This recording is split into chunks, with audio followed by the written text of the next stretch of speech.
Hi, everyone, and welcome to this next edition of the Sustainable Connections podcast. If you've been a listener before, you know that the basic principle of our ERM series of conversations is to try and connect people across the sustainability world who are collaborating, partnering, thinking together about the ways that we can collectively work to solve the big planetary challenges that sit in front of us. Today fits that theme just perfectly. Really delighted to be here in Dubai, actually, with Mardi McBrien, who's the Chief of Strategic Affairs and Capacity Building at the IFRS Foundation, which we're going to get that explained in a moment, as well as my colleague Rob LaCount, who's our climate lead for our services in North America. So first off, just welcome Mardi, welcome Rob. Mardi, say hi. Thank you for having me along. What a great podcast to be part of. Sustainable Connections bring some interesting folks together, and we're expecting that today is just going to be one that people really love when they get to hear it. Mardi, I am going to kick off with you. A couple of things, I guess. I want to know, because where we are, we're in the middle of COP28, almost on the halfway point. What's your experience here so far before we move on to a conversation about more specifically disclosure? Thank you. And I you know what, I'm feeling pretty optimistic. I'm an optimistic person anyway, but I'm feeling pretty optimistic. We haven't spent the first week negotiating the agenda. We've been started off with action. Well, maybe not quite as much as we all would have liked, but you can see real progress on things that we've been talking about for years, whether that be on the UN negotiation level, the moving of money, the financial commitments, not quite what we need, but we've still got financial commitments coming through. But in the non-state actor space, which many of us are participating in right now, I think there's been some really good connections and bringing together and activities that are starting to come through after many, many years that I think will really help us get us to that net zero world that we're all, here to push for. Yeah, hearing some of the similar things, that the loss and damage fund on the very first day, very symbolic amount of money, given how much money is actually needed. But a year ago, having a loss and damage fund and having people put money into it seemed like it may never happen. So symbolic win perhaps, but a win nonetheless, and things like that to build on. I'm more optimistic than not so far as well, which I know is not what's entirely reflected in the headlines that are swirling around this event. Rob, what about you? Your first days at COP, what are your impressions? Well, thanks, Mark. It's great to be with you and to be a part of the podcast. When you think about COP, it's a big agenda. There is a lot that's taken on. And one of the worries coming out of a process like this is that we have such a wide variety of initiatives that do we have the clear signals coming out of COP in terms of what we need for action. And one of the things that I'm very excited to see is the Global Decarbonization Accelerator. And there we have some very specific goals that are very achievable. They're stretch goals. They're not easy, but achievable by 2030. And that's talking about tripling renewable generation capacity, to double the improvement in energy efficiency by 2030. And then finally, one of the ones that we've been working very hard on is zeroing out methane emissions and flaring within oil and gas operations. Those are significant opportunities that are available to us, but they are very much available. So seeing that progress on those clear signals, I think, is very exciting. Yeah, another point that I'm hearing people too, that the whole tripling renewables by 2030, I'm not just hearing people saying we're going to do it, they're saying we should smash this, right? There's no excuse about not smashing it. And listening to CEOs in a room the other day talking about the hundreds of billions of dollars that their companies are putting into their renewables plans. I also, you framed that, Rob, the Global Decarbonization Accelerator. I have to admit, whenever I hear that, I picture a machine that is our Global Decarbonization Accelerator, that we kind of push stuff through one end and outspits the decarbonization. I want it to work in a Willy Wonka-esque kind of way. Mardi, we'd be totally remiss if we didn't turn this from COP, which we could talk about all day, I think, to sort of the specifics of disclosure and the role that you play and the organizations that you represent play. So you've got a title that says IFRS Foundation. That's all tied up with ISSB. I'm committing sins of acronym soup. I don't want to assume that all of our listeners know what any of that means. So tell us a bit more about the Chief of Strategic Affairs, capacity building, IFRS, ISSB world, and what that means. Thank you very much. So the IFRS Foundation was set up a bit over 25 years ago now to, if you like, harmonize the, let's use a term we use in sustainability, the acronym soup of accounting standards that were all around the world. Everyone had their own approach, and that was to bring harmonization and create a set of accounting standards that could be used and compared globally. Now, we've managed to achieve that in over 145 countries, which is significant, and it's having significant impact. About 4 years ago, IOSCO finished its work with its Sustainable Finance Task Force, having a look at markets and the impact that some of these newer issues like climate were having on financial stability, and decided that something needed to be set up to do the same for climate and other sustainability issues. Now, at that time, we also, and as you'd be very familiar with at ERM, and listeners, I'm sure we had, a range of voluntary standards that had been building in the market at the time to address some of these issues, innovating around some of these ideas, testing them with companies. And so the IFRS Foundation decided, well, we did this for accounting standards with the support of IOSCO, decided, well, why not try and do this for sustainability standards? But they were told we need to build off what's already in the market. So the IFRS Foundation went out and approached organizations like my old organization, the Climate Disclosure Standards Board, but along with the Sustainability Accounting Standards Board, the Integrated Reporting Movement, and said, hey guys, you're the other standards out there, and TCFD at the time, you're the other standards out there, or frameworks out there, approaches to investor-focused reporting. Why don't you all come and join us and we'll form the International Sustainability Standards Board? And that was launched during Climate Finance Day 2 years ago at COP26. So now the IFRS Foundation is now the home of the International Accounting Standards Board and the International Sustainability Standards Board. So in part of my remit, the strategic affairs, I look after both those boards and the key relationships for their success. I'm also the foundation CSO. So I have to walk the talk against our standards, which is, remember, I'm bringing this into the world of accounting here too, right? So I've got my own challenges, listeners. I do too, on how you bring this into an organization. But we have our 2030 and 2050 targets. So that's a start.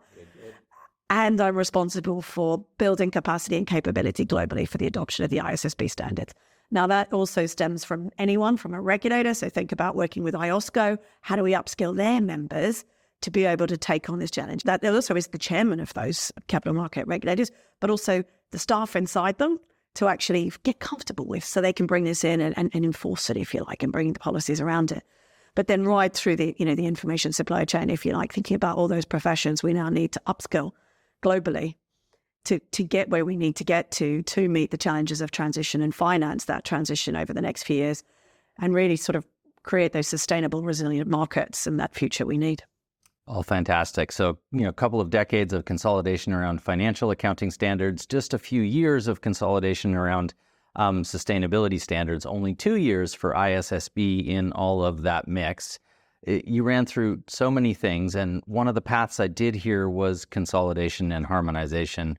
But Rob, I think it's fair to say, as we listen to conversations here at COP and as we listen to what some of our clients and partners are saying, they're overwhelmed by the reporting agenda right now. So is it kind of fair to say that we're harmonizing and proliferating at the same time? Is that a misperception? What does this world look like from where you're sitting? It is a complicated process as we talk about different initiatives that have been coming together in that harmonization process. Marty talked a lot about the voluntary programs. There's also now the additional layer of putting that into regulatory systems. So we have examples within Europe moving forward with programs. We have in the United States, the SEC that has a proposal out, but waiting for a final adoption.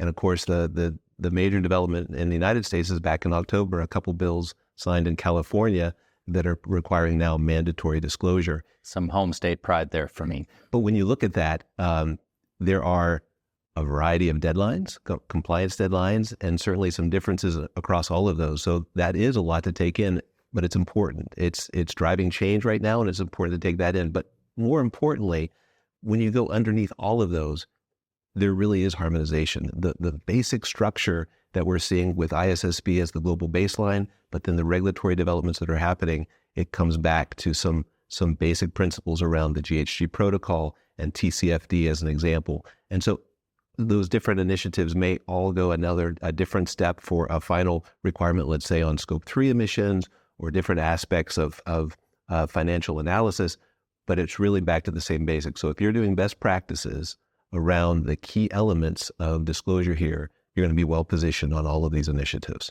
Okay, so I think I hear you both saying that as many things as I can see going on around us in the field, there is a common baseline, a foundation that we're mutually building underpinning this. And if I follow a consistent core, I might be ready for what's happening in all these different jurisdictions. Marty, I want to come back to you on what is happening in all those jurisdictions. So Rob moved on from what you said to some of the things that different governments are doing. And I guess we're borrowing with this phrase from what happened at the Nature COP in Montreal last year with the Make It Mandatory campaign. But in the same way, in terms of pushing to make sustainability reporting mandatory, it's happening. We're getting governments passing regulation, and now it's coming in a flood. So did we get what we wanted and we need to pause, catch our breath, and figure out how to push on? Does it matter that so many different regulatory jurisdictions are pushing out in mostly the same pattern at the same time? How do you interpret that part? Well, I've been in this game a little while. I think I've been on standard setting, unfortunately, for just, over 15 years now. And so, I lived in the world of voluntary for a very long time.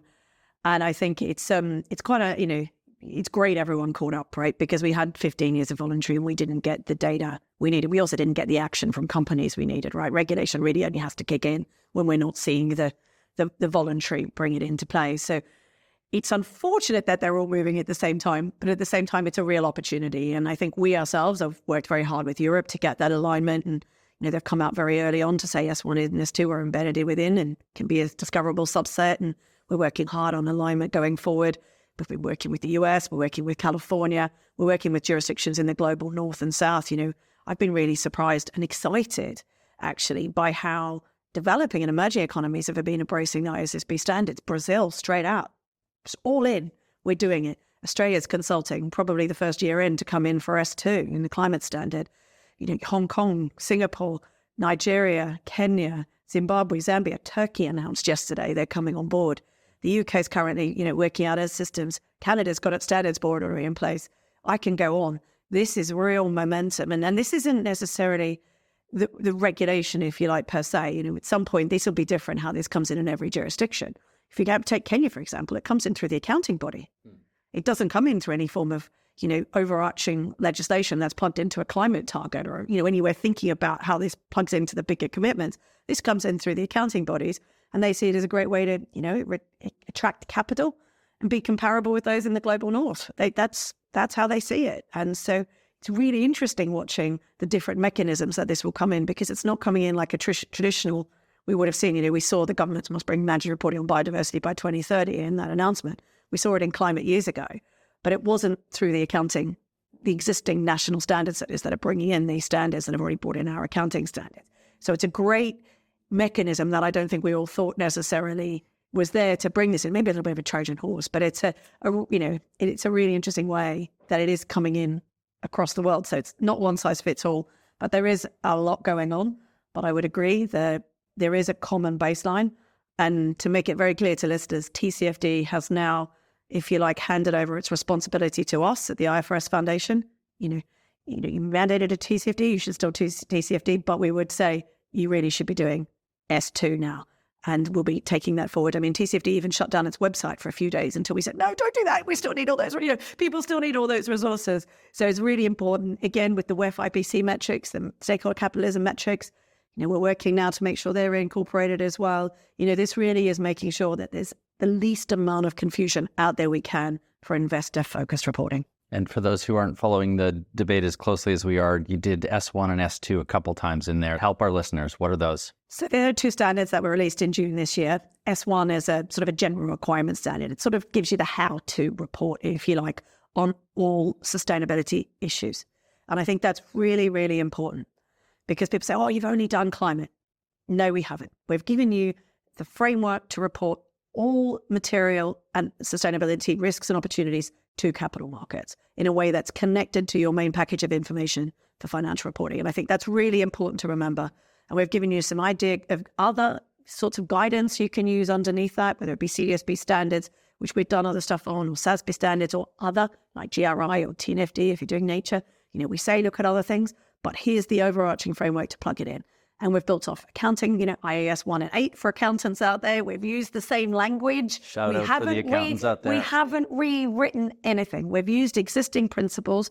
What we have done that's interesting, though, for users of this podcast is we've taken the timing of the sustainability report. If you publish a second sustainability report separate, that it must be included with the same package of information at the same time as you report to your investors. So that's a timing alignment issue that is important that, preparers are aware of because, there are some reliefs in there for the first year, But that is something we're trying to bring in so you have that one consistent story to the market on performance. And I think that's a great place to sort of pivot our conversation a bit to the capacity or capability that companies need to do all this. I think it's great news that we're bringing sustainability reporting timing in line with financial reporting. And that's probably one of the burdens that companies feel like they're facing right now. So, Rob, I think I'm going to get you to open this up just to talk about, in your engagement with businesses, where are they expressing the biggest kind of capacity challenges or gaps and needs? And then, Marty, of course, your title covers this. I'm going to come back to you on how we fill those gaps. But Rob, can you kind of paint the picture of where people are struggling perhaps a bit with this? Yeah, and I'd like to connect that in terms of the kind of disclosure that we're talking about here with the challenges we see in organizations more broadly about net zero and for decarbonization. And when we think about the kind of programs on climate disclosure, that is not only focused on improving the kind of information for investors. What we see time and time again is that it is helping to upskill broader organizations, bringing more of the organizations involved with the key data to understand greenhouse gas emissions and the impact within an organization, and how to develop effective strategies and how to measure progress and impact of those programs. And so when we think about the climate disclosure implementation, what we're really doing is an upskilling across the organization. And that is helping not just for providing this information into the marketplace, but we have seen so many times in working with clients that is really helping to up the overall performance of an organization. So it goes hand in hand with exactly the goals of decarbonization. I take it back to our experiences with working with many clients on TCFD when that first came out as a voluntary program. And that was very much a process of, in many cases, for the first time, getting different parts of the organization around the table to start talking about climate in a way that never happened before. It was always silos before that. And typically it would start with a discussion about disclosure. And a year or two later, we're talking about a net zero plan because everybody became educated. They've learned more about, you go in thinking I want to learn about the risks, and you end up coming out learning about the opportunities. We see that same process here. And so we're bringing folks together from across the business. Can you tell us which functions are now represented? If sustainability reporting used to be kind of the remit in a silo of the sustainability team, maybe under a CSO, who else is playing the game now? There's a role across the organization, but let me just focus in on the CFO office, the financial office, in terms of that integration of financial accounting with greenhouse gas and sustainability measures coming in.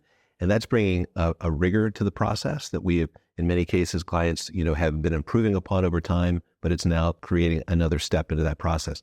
But that's so critical. And coming back to then again about how do we have effective business strategy and how do we measure impact?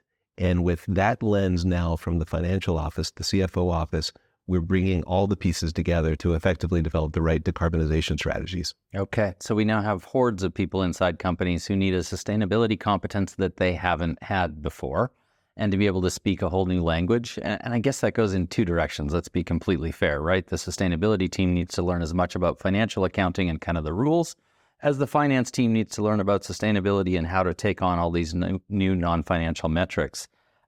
Marty, how do we help them, in your role in terms of capacity building? Where do we start? What do they need? What's the first lesson that these teams need to take on board? Well, the first thing I always say is, regardless of what you trained as or what your role is, if you're an accountant, you have a brilliant skill set already. You know how to apply judgment. You know how to make estimates. Things we're not always comfortable with on the sustainability side. They'll be very comfortable making an estimate on scope 3 emissions for the last 3 months, because they're used to doing that for financial information. So I think it's a matter of taking existing skill sets that people have and are trained to have, and how do we enhance those, if you like, to bring in the new information they need, whether that be sustainability staff to understand the language of risk and return, how to best speak to the risk committee, how to know how to navigate these pathways with the CFO and the balance sheet and what the numbers mean, and also for the CFO to, or the wider finance team or the board to start to think about what they need to know and what they need to learn from a sustainability perspective to supplement their existing skill set. So I don't think anyone starting from scratch.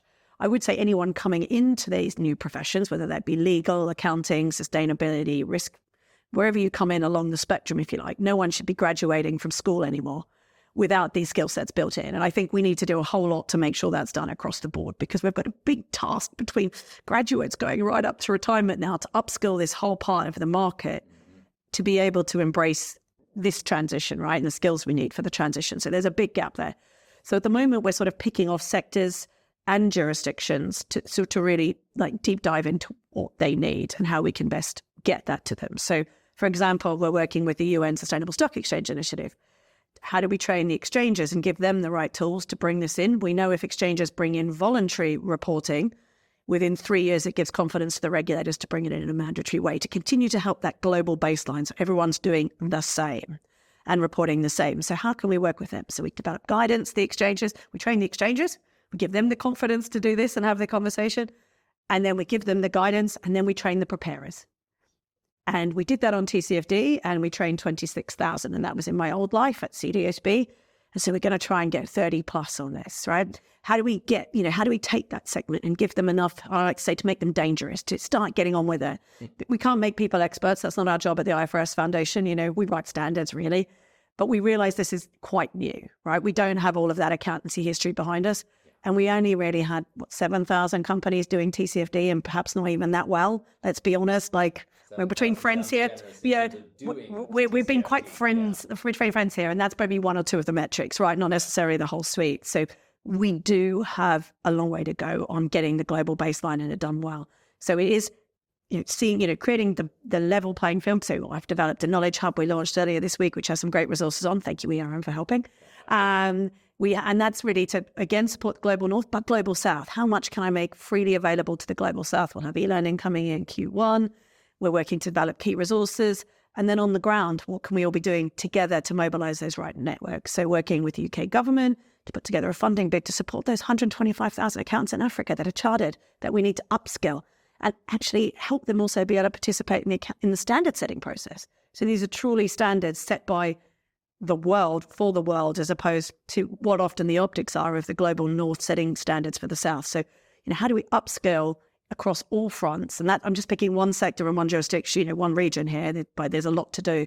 But how do we, so we've got a plan for that. We're building that plan now and then taking that out to get that resourced and next steps. So we're trying to be quite as targeted as we can, but also we're working with partners like yourselves. We shouldn't do it all, as I said, and you have great reach and great resources. So how can I leverage ERM where it's needed most to have the biggest impact for us to help secure that really important global baseline? No, we're more than delighted and proud and thrilled to be a capacity building partner. And we think this is just so important. You said two things there, Marty, I just want to touch, and then I'm going to probably take us back to COP and think about how we wrap this up, because we've all got so many things to still do today. And the two parts that stood out is when Rob was commenting, we were talking about all the different functions inside the business that need to be upskilled on this conflagration of sustainability and financial reporting. And you reminded us that it's not just in the company, but it's the whole system. You took us to the stock exchanges, and we could have gone to a whole bunch of other constituent parts that need to come together and also harmonize on this. And then I'm so glad to hear what you were saying about making this inclusive of and building capacity in the Global South. One of the most interesting, I think, sessions I've attended here at the COP so far. Strong representation from Latin America, Africa, parts of the region that we're in. And that sense still of, hey, the ESG ratings, the standards, the guidelines, they don't take us into account adequately. And I think that was the happy balance point. It was not adequately. We can see it changing, and this is part of that. We've got to bring it to folks in ways that work there. And what I heard was a real plea that the equity and development agenda gets baked in better than it sometimes does at the start. Another one of those things we could go a mile on, but I'm going to keep us away from it. I'm going to take us back to the COP. Rob, I'm going to come to you first. I just want to think about the future, and I wonder if you're seeing patterns happening here at the COP that will affect the disclosure space in the next 12, 24 months, or just what you think is going to happen in the disclosure space this next 12 to 24 months. 2 points on that, Mark. One is, if we look at the deadlines for disclosure that have been put forward, whether it's what folks are working on in Europe right now for CSRD, or the dates that have been put into the legislation actually in California, we're talking about disclosure dates that are 2026, some earlier cases, 2027. So over the next couple of years, I talked earlier about the learnings that we've seen with companies on TCFD. If we think about the amount of companies that are going to go through this process now over the next couple of years, it's really exciting to see that scale up, building capacity across the organizations. Marty talked about that support process, but there's nothing like having a compliance deadline and saying, now's the time to focus. And the benefits that are going to come out of that are going to be, I think, very significant. You tie that to what we're hearing here at COP, which is we have so many new technologies or existing technologies that have improved so much that the opportunity space is growing for us for decarbonization. One of the things, though, the themes that we hear a lot here is still, but the business case. How do I put this into my organization and measure impact? How do I build a solid business case to connect to green financing that's available, but maybe we're just not quite talking the same language yet? How can I make my green case to have that green financing? This is a big key to really connect that, to be able to have companies that have this kind of structured, rigorous data to better understand their operations and to do a much better job, I think, building that business case for decarbonization. Gotcha. No, it makes perfect sense. And the business case piece is a thread I keep hearing recurring as well. Marty, I know actually that the immediate plan post-COP is collapse, recover, rebuild, and start 2024. But as we think about 2024, 2025, what's coming out of this COP that further shapes the agenda, or what else is going to be what we should anticipate? I think what we're hearing at this COP in particular is a real focus on the nexus between climate, so our S2 standard, and the just transition nature and sort of human capital, social issues. And so I think, in Q1, you should expect, or maybe even before Christmas, if the stars shine nicely, you should expect some papers out of the board that really support preparers in thinking about that nexus between these really important issues. Because, the standard setting process has sort of like an official cycle, the IFRS Foundation, the board have to deliberate in public and decide what's coming next after their recent agenda consultation. But they knew this important piece was needed. And you can really see that at COP here now. That's going to be so important.